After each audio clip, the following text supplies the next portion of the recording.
Berarti apa yang dibawa Nabi Muhammad, apa yang disampaikan oleh Nabi Muhammad Shallallahu Alaihi Wasallam adalah ainnya, substansinya sama dengan apa yang disampaikan Nabi Nuh alaihissalam, sama dengan apa yang disampaikan nabi-nabi setelahnya. Ya. Ya. Apa itu? Lihat kisah Nabi Nuh alaihissalam, ada dalam surat Nuh. Ya. Sehingga sebagian ulama, ya di antara Imam Al-Bukhari sendiri menyebutkan bahwasanya Nabi Nuh itu rasul yang pertama yang Allah utus di muka bumi. Ya, sebagaimana hadis riwayat Al-Bukhari. Ya. Engkau adalah rasul yang pertama yang diutus ke muka bumi, yaitu hadis tentang syafaat. Ya, nanti bisa dibuka lagi tentang hadis syafaat yang menyatakan Nabi Nuh itu rasul yang pertama Allah utus di muka bumi. Ketika terjadi apa? Apa? Ya, Abdullah bin Abbas radhiyallahu taala anhuma, beliau menjelaskan manusia di atas tauhid. Ya, kira-kira selama 10 generasi setelah Nabi Adam alaihissalam. Kemudian pada era atau generasi Nabi Nuh alaihissalam, orang-orang mulai mengkultuskan orang-orang soleh. Maka mereka mulai membuat patung-patung, simbol-simbol untuk belum disembah, untuk mengingatkan mereka tentang kebaikan orang soleh supaya makin semangat beribadah. Tetapi waktu demi waktu, karena apa? 2 hal, yaitu kebodohan, tidak mau ngaji, yang kedua syahwat, ingin mudah. Mereka berubah menjadi penyembahan kepada berhala, ya, yang dinamakan Wad, Ya'uq, Yaguth, Suwa. Ya, dalam surat Nuh sebutkan la tadarunna alihatakum wala tadarunna wadda wala suwa'a wala yahuta wa ya'uqa wa nasra dan nasr. Ya, nama-nama itu adalah nama orang-orang soleh. Ya, nah itulah berarti alasan utama Allah Subhanahu wa taala mengutus para rasul alaihi wasallam, contohnya Nabi Nuh alaihissalam, adalah ketika tauhid sudah ditinggalkan. Ya. Ketika tauhid sudah ditinggalkan, maka Allah Subhanahu wa taala mengutus para nabi sampai nabi yang terakhir, Nabi Muhammad sallallahu alaihi wasallam. Ya, sehingga diibaratkan bahwa nabi itu adalah saudara, ya, sebapak, ya. Ibunya banyak tapi mereka saudara, yaitu sama-sama membawa risalah tauhid, ya. Allah Subhanahu wa taala berfirman dalam Al-Qur'an, "Wa laqad ba'atsna fi kulli ummatin rasula an ibudullaha wajtanibut taghut." Sungguh, wa laqad ba'atsna fi kulli ummatin rasula. Sungguh kami telah mengutus seorang rasul pada setiap umat. Tidak ada yang lewat, ya, pada setiap umat. Yaitu apa? An ibudullaha wajtanibut taghut. Yaitu yang mereka itu mengajak untuk an ibudullaha, sembahlah Allah semata, wajtanibut taghut, dan jauhilah taghut. Taghut itu segala sesuatu yang melampaui batas. Yang paling jelas adalah orang yang minta disembah, ya, yaitu sembahan-sembahan selain Allah Subhanahu wa taala, ya. Berarti apa? Semua rasul mengajak pada risalah yang sama. Ani ibudullaha wajtanibut taghut, hendaklah kalian menyembah hanya kepada Allah semata dan jauhilah taghut. Itu makna substansinya sama dengan la ilaha illallah. Dalam ayat yang lain Allah Subhanahu wa taala berfirman, wa ma arsalna min qablika mir rasulin illa nuhi ilaihi annahu la ilaha illa ana fa'budun. Wa ma arsalna min qablika mir rasul, dan tidaklah kami mengutus, ya, rasul sebelum engkau, ya, sebelum Nabi Muhammad SAW, illa, kecuali nuhi ilaihi, kami wahyukan kepadanya, annahu la ilaha illa ana, bahwasanya tidak ada sembahan yang berhak untuk disembah, tidak ada Tuhan yang berhak untuk disembah, illa ana, kecuali aku, kecuali Allah Subhanahu wa taala, fa'buduni, hendaklah kalian beribadah hanya kepadaku. Nah, kalau mau lebih rinci lagi, karena kita punya kegiatan membaca Al-Quran ya, dan mamanya membaca itu defaultnya ya memahami apa yang dibaca, ya kan? Ya, coba dilihat kisah para nabi. Ya, semuanya mengarah kepada hal yang sama, yaitu mengajak kepada tauhid. Ya, mengajak kepada penyembahan hanya kepada Allah Subhanahu wa taala, ya, dan menjauhi apapun yang disembah selain Allah Subhanahu wa taala. Ya, jadi pertama tadi kita tahu bahwasanya kita itu ada untuk beribadah hanya kepada Allah Subhanahu wa taala. Tujuan penciptaan kita adalah beribadah kepada Allah Subhanahu wa taala dengan makna ibadah yang telah dijelaskan tadi.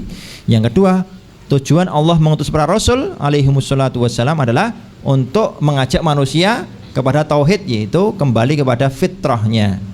Tadi fitrah, tadi pertemuan sebelum Isya sudah saya jelaskan.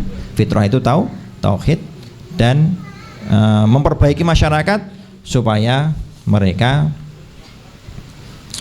kembali kepada fitrah, yaitu kembali kepada tauhid.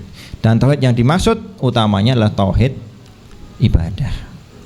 Yang itu yang kita ucapkan asyhadu alla ilaha illallah. Ya. Walaupun tauhid tidak hanya dalam permasalahan ibadah. Nah, sekarang kita lihat tauhid itu seperti apa, macam-macamnya seperti apa. Yang simpel dulu. Ada semuanya, saya yakin sudah hafal surat Al-Ikhlas dan Al-Kafirun. Ya, sudah hafal semua ya. Al-Ikhlas dan Al-Kafirun itu dua surat yang luar biasa penting. Ya, dan sering dibaca dalam satu sholat. Nih, rakaat pertama Al-Kafirun, kemudian Al-Ikhlas. Ya. Contoh dalam witir, ya kan? 3 rakaat, 2 rakaat terakhir adalah Al-Kafirun, habis itu rakaat yang ketiga adalah Al-Ikhlas. Kira-kira mengapa? Saya berikan clue, itu semuanya bicara masalah tauhid, ya kan? Bedanya apa?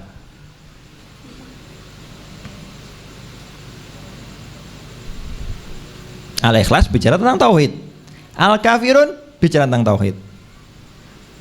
Bedanya apa?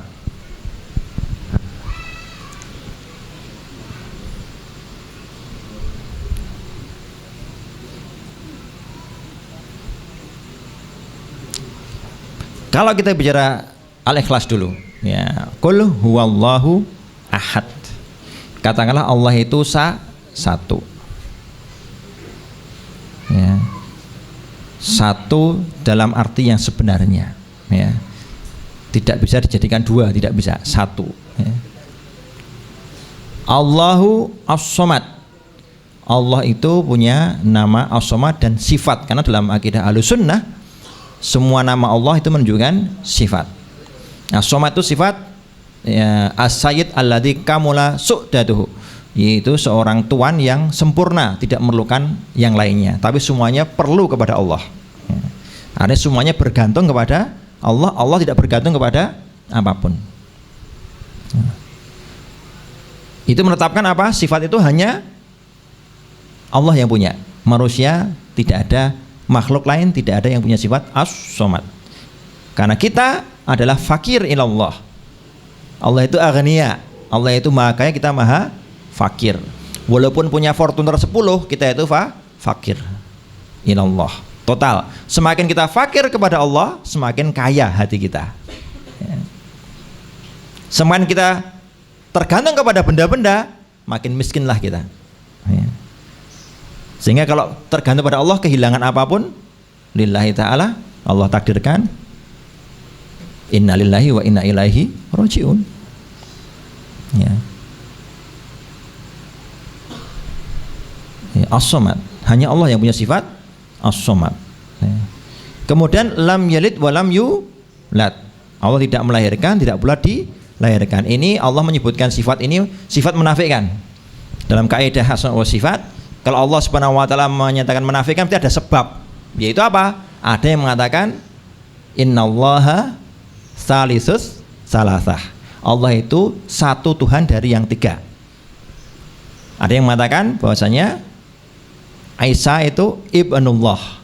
Nabi Isa adalah anak Allah. Maka Allah bantah dalam surat lam yalid wa lam yulad. Jadi Ketika Allah sebenarnya menyebutkan sifat-sifat yang bersifat membantah atau menafikan, itu mesti ada sebabnya. Ya, karena itu kaidah dalam kita menetapkan nama-nama.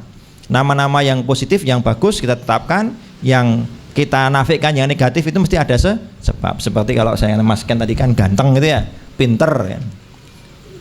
Tapi kalau saya katakan Mas Ken itu tidak bodoh dan tidak jelek, bukan pujian malahan. Apalagi dirinci, tidak jelek, tidak ganteng, tidak seperti apa, tidak seperti binatang misalkan, itu namanya malah ngejek ya. Ya, begitu pula dalam sifat-sifat Allah, Allah Ar-Rahman, Ar-Rahim ya. Tapi ketika lam yalid wa lam yulad ada sebab. Karena ada orang yang mengatakan Allah itu beranak, punya anak Isa alaihissalam. Maka dibantah lam yalid wa lam yulad, kan ada yang mengatakan Allah itu dilahirkan, Tuhan itu, maka dibantah Allah itu lam yulad. Dan terakhir menafikan secara umum, walam yakul lahu kufuwan ahad. Tidak ada satupun yang menyamai, menyerupai Allah Subhanahu wa taala. Nah, dari apa yang kita jelaskan tadi itu ada enggak amalannya secara fisik itu ya? Enggak, itu i'tiqad saja. Oke? Ilmiah, i'tiqad. Yakin. Ya, sehingga itu tauhid ilmi. Sampai ke yakin tidak ada amalan bentuk seperti apa, konsekuensinya bentuk ibadahnya seperti apa. Nah, yang kedua bandingkan dengan qul ya ayyuhal kafirun la a'budu ma ta'budun. Ada konsekuensi amalnya enggak? Katakanlah wahai orang-orang kafir, la a'budu ma ta'budun. Aku tidak menyembah apa yang kalian sembah. Ada amalan. Ada amalan, beda dengan tadi al-ikhlas. Aku tauhid kok, tapi aku juga menyembah. Tapi saya aslinya tauhid itu kan. Tidak bisa. Ya, harus la a'budu ma ta'budun. Ya. Dan seterusnya semuanya memberikan konsekuensi amalan. Ya, tauhid yang berupa amalan. Ya. Amalan kita hanya untuk Allah Subhanahu wa taala. La a'budu ma ta'budun. Ya, aku tidak menyembah apa yang kalian sembah. Sehingga dari sini kita tahu tauhid yang sempurna tidaklah cukup hanya dengan keyakinan. Oke? Tapi juga dengan amalan. Amalannya harus bagaimana? Harus lillahi ta'ala. Jadi kalau aku ini tauhidnya sudah apa wantek katanya, ning ora tahu ngamal ki, salat ya ora tahu gitu kan. Zakat ya enggak pernah gitu. Tapi aku tauhid, aku yakin Allah itu satu gitu. Nah, itu tidak melaksanakan konsekuensi dari tauhid. Mengaku aku percaya Tuhan itu satu, tapi mau menyembah kepada jin, mau menyembah kepada Nyi Roro Kidul misalkan. Menyembah, ingat ya, menyembah tidak harus sholat kepada Nyi Roro Kidul ya. Persembahan itu juga ibadah ya kan. Ya. Doa minta itu juga ibadah ya. Jadi kalau orang berdoa kepada pohon, dia beribadah kepada pohon. Dulu waktu saya KKN, jadi DPL KKN itu di Rongkop, ingat. Itu ada pohonnya besar sekali. Besar sekali, dan orang-orang takut. Bahkan kalau lewat situ saya dibilang, Pak, nanti kalau lewat situ nderek langkung. Permisi ya, nderek langkung itu permisi orang Jawa ya. Di situ banyak ini apa itu kain-kain. Katanya kalau mau melakukan permintaan, entah pesugihan entah apa itu, dia meletakkan satu kain warna tertentu ke situ. Jadi tercantang gitu apa banyak kain-kain di situ itu. Ya. Ya jelas itu beribadah kepada pohon. Seperti apa? Lata, Uzza, Manna ya. Itu bentuknya macam-macam. Ada yang bentuknya pohon, ya, ada yang bentuknya batu ya. Seperti Lata itu bentuknya batu dia. Dulu ada orang soleh yang suka memberikan makanan kepada orang yang haji. Kemudian ketika meninggal itu petilasan itu kemudian disembah. Ya, kalau Uzza itu pohon kalau nggak salah. Ya. Kalau Manan itu daerah yang tepat untuk korban. Jadi menumpahkan darah artinya nyembelih binatang korban untuk selain Allah Subhanahu wa taala. Nah kalau kita lihat ya, terus bagaimana? Ya, Jadi tauhid itu tidak cukup hanya dengan keyakinan, tapi harus ada amalan. Berikutnya kita lihat, terus bagaimana orang-orang musyrikin Arab pada waktu itu? Apakah mereka menolak Allah itu sebagai satu-satunya Tuhan dalam arti pencipta? Coba nanti cari dalam Al-Quran, walain sa'altahum man khalaqas samawati wal ard layaqullunallah. Kalau engkau bertanya dalam surat Luqman, kalau engkau bertanya kepada mereka siapa yang menciptakan langit dan bumi, jadi kalau engkau bertanya kepada orang-orang musyrikin Arab Quraisy itu, siapa yang menciptakan langit dan bumi, apa jawaban mereka? Allah. Jadi satu, mereka sudah mengenal kata Allah, ya. Nama Abdullah udah biasa, ya. Salah satu orang tua Nabi Muhammad SAW itu Abdullah, ya. Nama Allah sudah dikenal karena orang Arab adalah anak cucunya Nabi Ismail, ya. Apakah mereka mengatakan banyak tuh pencipta? Tidak. Mereka mengatakan siapa yang menciptakan langit dan bumi? Satu, yaitu Allah. Terus di mana syiriknya? Dalam ibadah, ya. Dalam ibadah mereka memberikan persembahan kepada Lata, kepada Uzza, kepada apapun selain Allah Subhanahu wa ta'ala. Di dalam Ka'bah ini ada lebih dari 300 berhala, ya, yang diimpor dari Suriah, Syams, ya. Masing-masing kalau nggak cocok dengan berhala, buat berhala sendiri, letakkan sendiri, ya. Dan mereka tidak mengatakan berhala-berhala itu menciptakan, tidak ada. Saya tuh ketuhanan yang Maha Esa, ya. Saya tidak meyakini kalau ini menciptakan, gitu kan. Pencipta itu hanya satu Tuhan, gitu. Tapi ngasihnya ke berhala-berhala itu, peribadatannya kepada berhala itu sama dengan orang musyrikin Quraisy waktu itu. Mereka mengenal kata Allah, mereka tidak mengingkari Allah Subhanahu wa ta'ala sebagai pencipta, tapi mereka tidak mau menjadikan ibadah hanya kepada satu sesembahan. Nah, mereka berharap seperti kaumnya Nabi Nuh alaihissalam, ya, mereka mengatakan haula'i syufa'auna indallah. Jadi berhala-berhala itu sebagai simbol-simbol orang-orang soleh, sebagai pemberi syafaat kami kelak di depan Allah, gitu, ya. Nah, satu. Yang kedua, ma na'buduhum illa liyuqarribuna ilallahi zulfa. Tidaklah kami menyembah berhala-berhala itu kecuali supaya berhala itu bisa mendekatkan diri kami kepada Allah. Niatnya bagus nggak? Bagus, tapi caranya keliru. Dia berikan persembahan kepada selain Allah Subhanahu wa ta'ala, ya. Nah, itu yang terjadi, ya, pengertian tauhid ibadah. Sehingga mengapa untuk menjadi seorang muslim harus mengatakan asyhadu alla ilaha illallah, bukan asyhadu alla rabba illallah. Karena Rabb juga Tuhan, kan? Alhamdulillahi rabbil alamin. Kenapa bukan Rabb? Kenapa ilah? Karena kalau Rabb, orang musyrikin Arab mengakui Allah itu Rabbul alamin, ya. Tapi mereka nggak mau mengucapkan asyhadu alla ilaha illallah karena mereka ngerti maknanya. Karena mereka ngerti maknanya, mereka tahu konsekuensinya, artinya mereka harus meninggalkan Lata, Uzza, Manna, dan ratusan lain sembahan-sembahan yang mereka sembah selain Allah, ya. Apakah kami harus meninggalkan sembahan-sembahan kami yang telah diwariskan dari nenek moyang kami?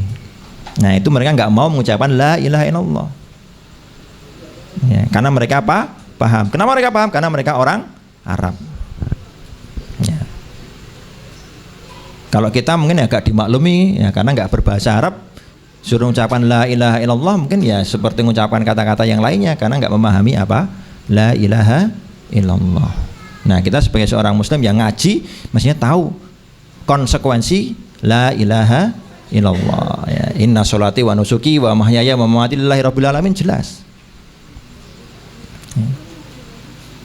Nah, itu yang kemudian Allah kata, para ulama kemudian memberikan keterangan tauhid yang kaitannya dengan ibadah, namanya tauhid uluhiyah, ya, tauhid yang meminta konsekuensi kita untuk tidak memberikan ibadah kecuali hanya kepada Allah. Nah, orang yang meyakini sesembahan itu hanya satu, sesembahan yang kita minta berdoa kepadanya, yang kita memohon rezeki kepadanya terusnya, maka otomatis kalau kita hanya satu Tuhan, maka dialah mesti yang terhebat, yaitu Rabbul Alamin. Nah, itu kaitannya kalau kita mengucapkan asyhadu alla ilaha illallah, bahwasanya tidak ada sembahan yang berhak disembah selain Allah, kita kan cuma satu sembahan, pastilah itu Rabbul Alamin. Seperti kisah Nabi Ibrahim alaihissalam, ya. Pastilah kalau satu Tuhan sesembahan, pastilah kita akan memilih Rabbul Alamin, ya. Jelas. Sehingga ketika kita mengucapkan la ilaha illallah, tidak ada sembahan yang harus disembah selain Allah, mesti kita sudah meyakini Allah itu satu-satunya pencipta, pemberikan rezeki, melindungi kita dan seterusnya, ya. Tetapi yang menyatakan Allah itu satu-satunya pencipta, belum tentu dia mau beribadah hanya kepada Allah, ya. Bahkan dalam cinta, ya, dalam cinta orang mau berbagi kepada selain Allah, ya. Ya. Nah, itu saling berkaitan. Saya sampaikan contoh, ya. Dalam surah Al-Baqarah Allah Subhanahu wa taala berfirman, "Ya ayyuhan nasu budu rabbakumul ladzi khalaqakum walladzina min qablikum la'allakum tattaqun." Wahai manusia, ya, budu rabbakum, beribadahlah kalian kepada Rabb kalian. Artinya jangan beribadah kepada yang bukan Rabb. Alladzi khalaqakum, yang telah menciptakan kalian. Artinya jangan kau menyembah kepada yang tidak menciptakan kalian. La'allakum tattaqun, supaya kalian bertakwa. Alladzi ja'ala lakumul arda firasya, dialah Allah yang menjadikan bumi terhampar sehingga bisa kita tinggali dengan nyaman, ya. Wassama'a bina'a, Allah jadikan langit sebagai kubah penutup kita sehingga meteor-meteor tidak nyampe ke kita. Kalau secara saintifik, ya kemudian saya juga mengajar saintifik, saya dosen teknik elektro, ya. Saya punya S3 di bidang electrical engineering, ya. Itu secara saintifik itu memang luar biasa, itu atmosfer itu, ya. Seperti atap, walaupun tidak pakai gendeng seperti ini, ya. Tapi kalau gendeng walaupun dari besi, kalau kena meteor ya hancur, ya. Tapi atmosfer itu meteornya hancur dulu sebelum nyampe ke kita, ya. Wa anzala minas sama'i ma'a, dan Allah yang menurunkan hujan dari langit, ya. Fa akhraja bihi minas samarati rizqan lakum, kemudian Allah memunculkan apa? Buah-buahan, rizqan lakum, untuk siapa? Bagi kalian, sebagai rezeki. Diakhiri dengan apa? Fala taj'alu lillahi andada wa antum ta'lamun, ya. Maka janganlah sekali-kali kalian jadikan tandingan bagi Allah. Tandingan tentang apa? Dalam ibadah. Loh, kenapa? Karena tadi sudah diakui Allah yang menciptakan, Allah yang memberikan bumi terhampar, Allah yang memberikan langit sebagai atap, Allah yang menurunkan hujan dari langit, Allah yang menumbuhkan tanaman-tanaman, buah-buahan sebagai rezeki bagi kita, memberi makan kita semuanya. Tahu? Sepakat? Maka, ya, maka jangan kau jadikan tandingan bagi Allah dalam ibadahmu. Kenapa? Karena yang memberi tadi itu semuanya, menciptakan, memberikan rezeki, menurunkan hujan, itulah yang berhak untuk disembah. Yang tidak seperti itu tidak berhak untuk disembah, ya. Maka jangan kau jadikan tandingan-tandingan bagi Allah dalam ibadahmu, ya, dalam ibadahmu. Wa antum ta'lamun, dan kamu sudah tahu bahwa sebenarnya tidak ada tandingan bagi Allah Subhanahu wa taala dalam ibadah, sebagaimana tidak ada tandingan dalam penciptaan, tidak ada tandingan dalam memberikan rezeki, tidak ada tandingan dalam melindungi, ya. Begitu, ya. Al-Imam Ibnu Katsir mengatakan dalam maknanya, al-khaliqu li hadhil asya mustahiqqun lil ibadah. Yang menciptakan semua ini dialah yang berhak untuk disembah. Yang tidak menciptakan tidak berhak untuk disembah, ya. Bahkan dalam cinta, wa minan nasi may yattakhidhu min dunillahi andada yuhibbunahum kahubbillah. Di antara manusia, kita semuanya, naudzubillah, ya, may yattakhidhu min dunillahi andada, yang menjadikan tandingan-tandingan bagi Allah. Yuhibbunahum kahubbillah, Mereka mencintai tandingan-tandingan itu sebagaimana mereka mencintai Allah. Walladzina amanu asyaddu hubbalillah. Orang-orang yang beriman karena ikhlas hanya kepada Allah cintanya, asyaddu hubbal. Dia cintanya jauh lebih tinggi dibandingkan orang musyrikin kepada Allah. Ya. Kalau kita tidak mendua, maka full 100% cinta kita hanya kepada Allah. Kalau kita mencintai orang tua itu karena Allah. Kalau kita mencintai saudara-saudara di sini semuanya karena Allah. Kita bersahabat karena Allah Subhanahu wa taala. Kita bersama-sama berjuang di jalan Allah Subhanahu wa taala. Ya. Bukan yang lain-lain, ya. Bukan yang lain-lain. Lillahi taala, fillah, ya, billah, ya. Sedangkan orang-orang yang mendua, maka dia juga menjadikan selain Allah di hati mereka. Ya. Sedangkan seorang mukmin hanya Allah yang ada di hati mereka. Yang lainnya itu karena Allah Subhanahu wa taala. Itulah tauhid. Maka kita kembalikan kepada diri kita masing-masing, ya. Sejauh mana tauhid itu ada di hati kita? Sejauh mana? Tidak usah lihat kiri kanan, lihat diri sendiri. Ya, akan muncul ketika kita dapat musibah. Ketika kita dapat nikmat. Nampak itu? Paling nampak. Innal insana khuliqa halu'a. Idza masau syarru jazua wa idza masal khairu manu'a. Ya, itu manusia. Diciptakan keluh kesah. Ketika dapat yang jelek-jelek menggerutu, enggak terima. Ya, ketika dapat yang baik-baik bakhilnya minta ampun. Ya, illal musallin, ya, kecuali orang-orang yang sholat. Ya. Nah, sehingga dengan kita bertauhid, kita memerdekakan diri kita, kita menyembahnya kepada Allah, jiwa kita hanya untuk Allah, tidak tergantung kepada makhluk. Ya. Tidak tergantung kepada makhluk. Jadi apapun perjuangan kita, lelahnya kita, sakitnya kita, berdarahnya kita, menangisnya kita, pedihnya luka kita, itu jadi tidak ada apa-apanya karena Allah Subhanahu wa taala. Ya, tidak ada apa-apanya. Itulah tauhid. Ya, tidak hanya sekedar teori, tapi prakteknya itu sungguh sangat tidak mudah karena pasti ada ujiannya. Dan uniknya ujian itu tergantung dari masing-masing. Soalnya tidak sama, ya.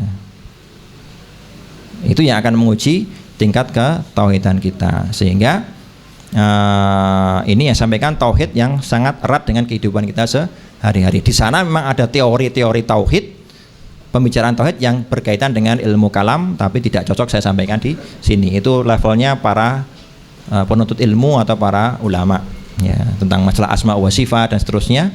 Ya, kalau mau serius ya memang ngajinya ngaji kitab, ya. Kalau disampaikan seperti ini kita hanya menggugah saja, ya, bahwasanya yang paling penting tadi adalah ibadah kita intinya hanya untuk Allah. Nah, kalau kita sudah bisa menjadikan hati kita itu tergantung kepada Allah semata, maka kita akan menjadi pribadi yang bertauhid. Nah, saya tutup dengan apa? Surat yang selalu kita baca kalau kita sholat, yang tadi diminta oleh Mas Ustadz kan tadi untuk dibaca di awal, ya. Itu isinya tauhid. Apa itu surat? Al-Fatihah. Al-Fatihah itu di tengah-tengahnya apa? Iyyaka na'budu wa iyyaka nasta'in. Kenapa iyyaka na'budu bukan na'buduka? Kalau saya baca Arab, ya. Iyyaka itu kan apa? Objeknya. Ditaruh di depan. Iyyaka na'budu. Kalau kalimat normal itu na'buduka, aku menyembah kepadamu. Tapi iyyaka na'budu. Ada yang tahu? Ya, memberikan batasan. Yufidul hasr, maknanya la na'budu illa iyyaka. Ya Allah, kami tidak menyembah kecuali hanya kepada Engkau. Itu makna iyyaka na'budu, sehingga diartikan hanya kepada Engkau kami beribadah, wa iyyaka nasta'in, dan hanya kepada Engkau kami mohon pertolongan. Ya, isti'anah itu bagian dari ibadah, tapi kita lebih banyak meminta kepada Allah Subhanahu wa taala, dan kita lihat sebelumnya isinya pujian sifat-sifat Allah. Ya, alhamdulillahirabbil alamin, arrahman arrahim, maliki yaumiddin. Puji-pujian kepada Allah Subhanahu wa taala. Tauhid, kemudian kita mohon kepada Allah. Ihtinas siratal mustaqim, siratal ladzina an'amta 'alaihim ghairil maghdubi 'alaihim waladdallin. Amin. Jadi iyyaka na'budu wa iyyaka nasta'in, para ulama itulah inti dari Al-Fatihah. Al-Fatihah inti dari Al-Qur'an. Ya. Intinya apa? Iyyaka na'budu wa iyyaka nasta'in. Ya. Kita ucapkan setiap hari.